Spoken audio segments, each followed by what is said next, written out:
At yun nga po, sa pagpunta namin dun sa tahanan kami sumamba, ito po ay ang isang anak po niya ay na-aksidente. Ito po ay nagtitinda ng mga gulay. At doon po, siya po ay may nakasalubong daw na bisikleta. At yun po, na-aksidente nga po. Andun po, maraming beses na raw po siya talagang niligtas ng Panginoon. Kung paano may plano-plano pa nga po ang Diyos sa kanyang buhay, at siya po ay maagang naging balo. At meron siyang isang anak na 9 na taon. At doon po siya ay pakinig na pakinig. Maging ang buhay at ang patotoo po ni Carla ay ginamit doon. Doon nga po kami sumamba. At tunay na naranasan po namin ang presensya at ang pagsama ng Panginoon. Purihin po natin ang Panginoon. At doon po sa may tindahan po, natigil po kami doon. At matapos po yun, meron po akong nakuwang wallet.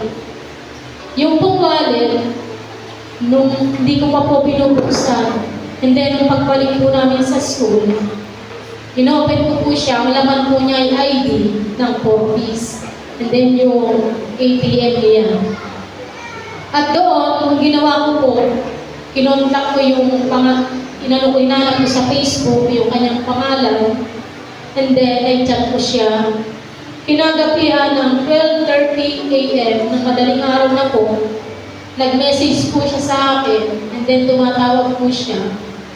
At nang kinabagaan po, nireply ko po siya na sabi ko, magkita na lang kami. Kung paano nga po yun po, kanay po ang chat niya, kanay ang tawag niya, dahil nga po may signal. Ang sabi ko sa kanya, mananawagan kami. Magkita na lang tayo sa Tignoan. At yun po, ang sabi niya, hindi po, kung papakuha ko na lang sa hipag ko, magulo siyang kung pakinggan kung sino-sino sinasabi niya sa akin.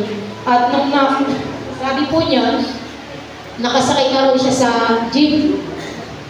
At ang sabi ko sa kanya, final na chat ko sa kanya, bumaba na lang po kayo ng Central School at aantayin ko na lang po kayo doon. At kung paano nga po, sabi ko sa kanya, nung dumating na siya, wala po bang dahilan? At maya-maya, sabi niya, meron po, kasi po mga anak kayo ng Diyos. At yun po, iyak na po siya ng iyak. Yung po palang time na yun, ang plano niya, yung kanyang ATM ng 4 piece ay isasanlan niya. Dahil nga sa pangangailangan, subalit hindi pinlano ng Diyos yun, nawala yung kanyang ATM, nagpabalik-balik siya, at yun nga, nandoon, pinatanggap siya sa Panginoon, at galak na galak siya. Purihin natin ang Panginoon. At yung pong katuwaan ng buhay ng bawat isa sa amin, maging yung aming dating naayuhan sa lugar ng Tignoan, na si Ate Yasmin at yung kanyang kapatid na babae, nandun po nung gabi ng Pusada. At siya po yung tuwan-tuwa, galak na galak, na yun nga daw po yung grupo namin, yung nakaayos sa kanila, at doon po nagpapatuloy po yung gawain na ginagawa sa lugar nila.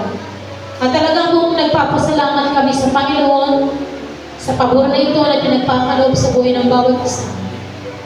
At yun po, yung pong kagalakan ko sa pagpasa ng aking kapatid na si Sarah. Kasi po, sa aking pagsunod na ito, wala po ibang kaibigan, kundi yung pagpasa niya. At yun po, 2 days before yung bago po lumabas yung result ng board exam. 12, halos magwawa na po. Isip pa po ako. Kasi po yung Bible ko, ilang page na lang matatapos ko na po ulit. Ang ginawa ko po noon time na yun, tinapos ko po yung Apokalipsis. At doon po, sa akin pagpasok sa CR, dumalangin po ako sa Panginoon. Panginoon, nawa naman yung aking kapatid, ipa-birthday mo na sa kanya yung kanyang pagpasa. At yun nga po, patuloy yung pakikipagbulay, pakikipagharapan sa Panginoon. At yung pong araw ng Friday, yung paglabas mo ng result ng board exam, lumabas po yung rainbow ng araw ng Huwebes. Nakailang beses nung lumabas yung rainbow at galak na galak po ako ng bawat isa. At nung araw po ng Friday, yung po salita ng Diyos, answered prayer.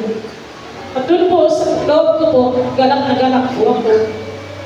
At yung po sa aming pag-prayer, wala po alam-alam, maya-maya po nag-chat po si Elaine.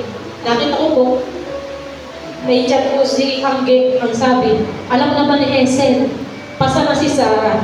At doon po, habang kami nagpe-prayer, iyak po ako ng iyak.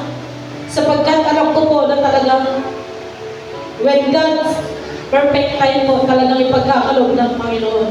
At salamat po sa Panginoon na nagbigay ng pagkatagumpay sa aking kapatid. At doon naman po sa iba na hindi pa pinagkakaloob ng Diyos. Wag po kayong titigil, huwag kayong maghihipagod sa paggawa ng mabuti, maging sa pag-asik ng mga binhi. Na alam naman natin na bawat binhi na ating niyaasik na may pananampalataya sa takdang kapanahunan, dito'y tutubo. At ang pagtatagumpay ay ibibigay ng Diyos sa buhay ng bawat isa sa inyo. Purihin natin ang Panginoon. At salamat sa Panginoon. Sa oras na ito, purihin natin. To God be all the glory.